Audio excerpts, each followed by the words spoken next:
បើកជាមួយ database ម្ដងអូខេតែចឹងបើកមួយ database យើងតែងតែជួយចិត្តសរសេរនៅលើនេះណាបាទ PHP បាត់មកហើយ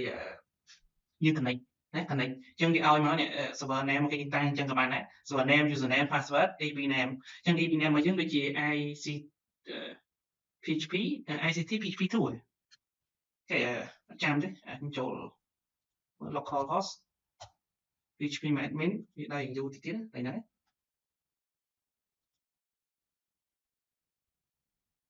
ហើយណា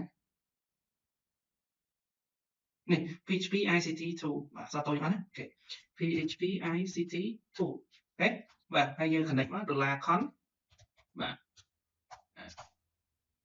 new SQL I connect ប៉ុណ្ណេះសម្រាប់ connect គឺ server name បាទ username password អត់មានទេដូច log មកមិញឃើញ root មកទេហ្នឹងណាអូខេហើយ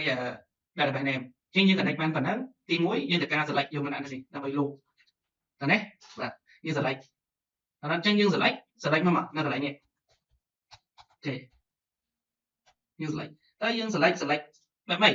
បើ table យើងអត់មានប៉ុណ្ណឹងមែនទេអញ្ចឹងយើងទៅបង្កើត table សិនអូខេទៅបង្កើត table ហ្នឹងនេះអញ្ចឹង PHP ICT2 ខ្ញុំបង្កើត table មួយមានឈ្មោះថា product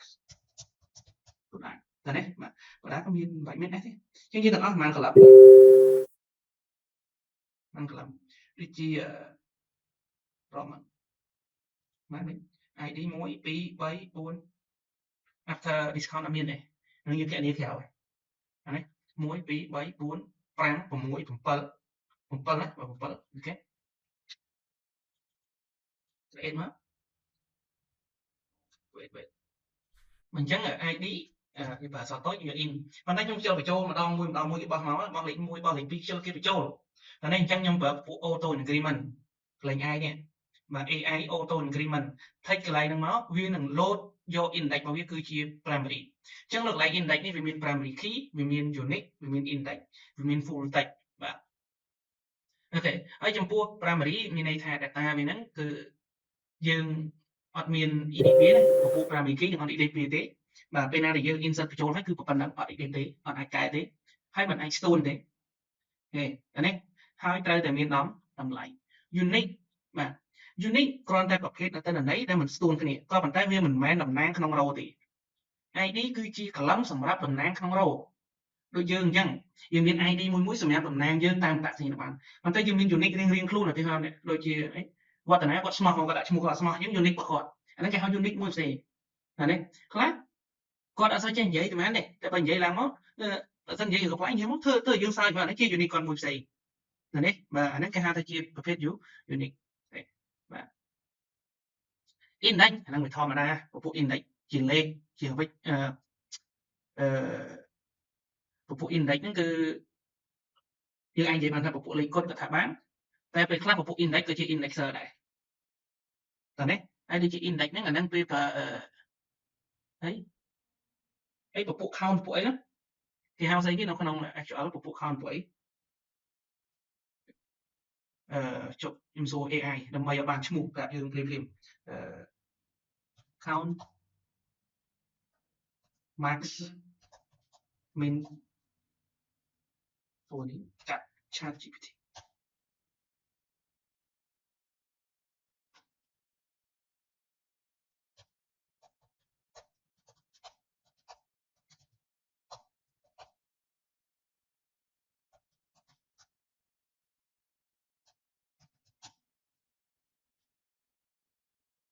សិន count គេហៅស្អីគេaggregate បាទ aggregate function អាហ្នឹងពពួក count ពួកអីយើងអត់អាចប្រើពពួក column index អត់អាចយកមកប្រើមកហ្នឹងទេណាអញ្ចឹងដូចជាពពួក function យើងមានពពួក max min sum count average អីហ្នឹងមិនយកមកប្រើជាមួយ column ណាដែលយើងដាក់ index ទេតើនេះបាទហើយពពួក full text ហ្នឹងអាហ្នឹងគឺដឹងតែផ្ដល់ជា text ទេហ្នឹងហើយអត់មានតែទុកលេខឡើងឯណាមួយបោះមកជា boolean មកស្រាប់តែថាវាទុកជា boolean អត់ទេវាបំផ្លាញអាហ្នឹងទៅជា text ទាំងអស់បាទ full text ហេបើបន្ទាប់ពីយើងមាន name យើង name នេះយើងឲ្យឈ្មោះវាជា varchar ហើយយើងឲ្យអត្ថភាពទៅលើឈ្មោះតំណែងឲ្យបានត្រឹម50អក្សរបានហើយគេហើយបន្ទាប់មកយើងមាន price បើ price យើងអាចយកទស្សនភាពបាន float អូខេបាទហើយបន្ទាប់មកដូចជាអានោះ load gender ឲ្យទៀត discount អូខេ discount បាទ discount យើងគិតជាចំនួនគត់ចាស់យើងអត់ទៅសភា 10.5% អត់ទេហេបាទហើយបន្តមកទៀតគឺ title ហ៎បាទ title អញ្ចឹង title ខ្ញុំយកតិចចឹងដោយសារវាច្រើនបាទខ្ញុំយកតិចហើយយើងសល់ពីរទៀតអីគេ starter ហើយនិង image បាទខ្ញុំដាក់ image មុនចា image យើងយក varchar ដែរបាទទុកវាយើងពេលយើងមូលទៅវាជាអក្សរបានតិចទេបានខ្ញុំដាក់ត្រឹម35បានទេហើយនឹង status បាទ status អូខេ status នេះគឺខ្ញុំឲ្យ in បាទមានលេខ1គឺជា in stock លេខ2គឺជា out stock តើនេះប៉ុន្តែក្នុងករណីនេះគឺយើងអាចតែមានមួយទៀតគឺ OD គឺស្អី OD OD គឺ order គឺចង់អាណាចេញមុនយើងធ្លាប់ឃើញសពក៏អានេះចេញមុនសពអានោះចេញមុនតែតើនេះបញ្ចូលហើយគឺចង់អានេះម្ដងអានេះចេញមុនអានោះចេញមុនធ្វើបានសូម្បីតែមិនញូនៅលើស្បាយញូក៏អាចធ្វើចឹងបានដែរចង់បានកីឡាមុនក៏បានបច្ចេកវិទ្យាមុនក៏បានស្អីមុនក៏បានដែរអាហ្នឹងគឺប្រើ OD ចុះយើងហាងបបដាក់លើ ID ទៅបើសិនតែ ID គេអត់ដូរអាចឃើញថាយើងអាចតាមលំដាប់ពីតូចធំទៅតូចហ្នឹងអាចកំងយ៉ាងកណ្ដាលដាក់នៅមុខបានដែរអត់ទេក៏ប៉ុន្តែយើងប្រើតាម OD បាទធ្វើបាន OD ហ្នឹងមកពី order ហើយបើសិនជាយើងនៅថានៅតែបញ្យល់ថាបំប្រើតាម ID ដូរ ID ដូរអត់កើត ID មិនអាចដូរយកអានេះធំជាងដើម្បីបង្ហាញនៅមុខយកអានេះតូចជាងដើម្បីបង្ហាញនៅក្រោយអត់ទេអត់អាចធ្វើអញ្ចឹងទេ ID ដូរអត់កើតព្រោះវាមិនអញ្ចឹងវា primary key ចំណែកឯ OD ដូរកើតអញ្ចឹងយើងអាចយកមាន OD មួយទៀតដែរតែអានេះខ្ញុំអត់ទាន់ធ្វើទៅលើ website អត់ទាន់មាន OD ទេលំហាត់ក្រោយយើងនឹងមាន OD ណា save មួយទៀត go ទៅណា save ចឹងយើងបានទៅណីប៉ុណ្ណឹងវាមាន auto increment នៅឡើយនេះតែយើងចង់ change ឯណាមួយយើងអាច change វាបានតែកុំ drop យើងអានេះ drop យើង drop កន្លំណាបាទតោះបាទនេះចឹងយើងបញ្ចូលទៅណីចូលអូខេតែនេះយើងនឹងការ select យក loop មុនមែនទេចឹង $actual ស្មើទៅនឹង select កាយ from បាទ product ហើយយើងប្រើ order by ODDSC យើងតម្រៀបវាពីធំមកតូច ID ធំនៅលើមានន័យថាតិន័យបញ្ចូលថ្មីនៅលើតាមធម្មតាខ្ញុំដើរតិន័យថ្មីនៅក្រោមហ្នឹងមែនទេបើសិនតែយើងទៅយើងបើកហាងលក់តំណែងឬក៏យើងបើកហាងលក់កាហ្វេចឹងស្រាប់តែពេលយើងជួលគេឬក៏យើងខ្លួនឯងយើងគេពេលគេមកទិញយើងបញ្ចូលតិន័យស្រាប់តែคลิกទៅក្រោមហើយយើងលក់បាន3ឆ្នាំហើយប្រហែល record គិតមើលប្រហែល100 record ប្រហែលពាន់ធ្លាក់នៅក្រោមស្រាប់គេថាច្រឡំមិនស្ដាប់ច្បាស់តែតាមពិតគេយកតែគុជឯងកំងតែគុជឆ្មាំទៅវិញមែនទេតែបើសិនយើងឆុងអីគេហើយហ្នឹងមិនអីទេយើងមិនទាន់ឆុងមិនទាន់អីនោះធៀមទៅវិញហើយយើងទៅ edit scroll មកហ្មងដល់អញ្ចឹងអាថ្មីដាក់លើចាក់ដាក់ក្រោមអញ្ចឹងគេ on device ID ហ្នឹងតែបើសិនជាមាន OD កាន់តែស្រួលចង់ដាក់អាណាលើក៏បានដែរណានេះបាទអញ្ចឹងបានប៉ុណ្ណឹងយើង $result បាទ query អូខេអញ្ចឹងឥឡូវយើងចង់បាន fake array fake associate យើង fake array fake associate ចឹងយើង value មក$row ទៅក៏បាន cool ក៏បានតែយើងហ្នឹងមកយើងចង់តាំងអាហ្នឹងក៏បានតាំងអីផ្សេងក៏បានដែរអូខេ associate បាត់ PHP បាទ PHP វិញបាទយើងយក row យើងដាក់នេះ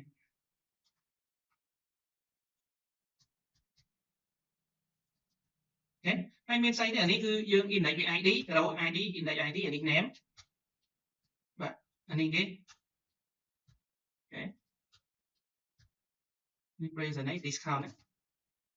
ខេហើយនេះគឺ after discount ទេមែន after discount discount ហើយអញ្ចឹងខ្ញុំចង់រក after discount បាទ $after discount វាស្មើទៅនឹង price row price ដកទៅនឹង price គុណឲ្យ discount ចែក100មែនទេអញ្ចឹងហ៎ discount ចែក100គុណនឹង price អានេះគឺជាតម្លៃដែលគេ discount ប៉ុន្តែយើងក៏ចង់បានតម្លៃ discount រួចយល់ទេគេថាយើងទិញឲ្យគេអស់$100 discount អស់$10អញ្ចឹងសល់ប៉ុន្មាន90ជា payment មែនទេអញ្ចឹងអា90ហ្នឹងគឺជា price after discount តើណាអាហ្នឹងអញ្ចឹងណាអូខេអញ្ចឹងនៅកន្លែងនេះយើងដាក់ price after discount ហើយនេះគឺ title បាទហើយនេះគឺ in stock out stock អូខេ invoice ស្មើ1យើង in stock L មក out stock ហើយចំណែកកន្លែងនេះគឺយើងយកចេញមកពី មួយ image បាទខាងនេះវិញបាទយើងដាក់ image នេះទៅនេះវិញចប់តែហ្នឹងអូខេចុះអានេះដាក់អី អាហ្នឹងតិចទៀតយើងដឹងពេលយើងដល់ edit តែនេះតែឥឡូវចេញនេះវា នេះខ្ញុំមានដាក់ S ទេអត់មានដាក់ S ទេវាស្គាល់ table ហ្នឹងទេយើងមាន S លុប S ថែម S នេះទេ data អត់មានទេអញ្ចឹង data អត់មានបើសិន data អត់មានខ្ញុំឲ្យវាមានមួយ row នៅកន្លែងហ្នឹងគេដាក់ថា no data អត់មាន data នៅកន្លែងនេះដល់នេះយើងនិយាយអញ្ចឹងណា if ណាមួយ row ធំជាង0យើងឲ្យវា value ខ្ញុំឲ្យវា loop អញ្ចឹងគេចង់ដឹងថាតើនៅក្នុងហ្នឹងមានតន័យអត់អត់អីមានវ៉ាហ្នឹង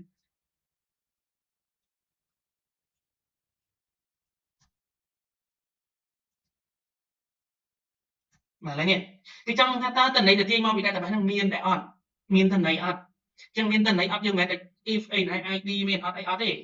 យើងគេនៅក្នុង PHP វាមានបាទអានេះវាមិនមែនដូចប្រភេទ function គាត់វងកញ្ចក់បងនេះដូចជាលក្ខណៈជា data វាមួយជា data នៅក្នុង class របស់ការ connection ណាអញ្ចឹងវា point ទៅយក data វាគឺ name row ឈ្មោះ name row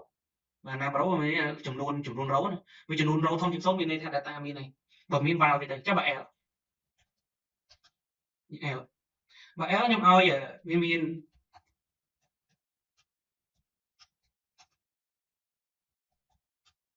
បាទវាមាន tr មួយ row span ចំនួន9 no data no data អាចខ្លាយមកអាចវាមកកណ្ដាលបានទេទេមកយើងមើល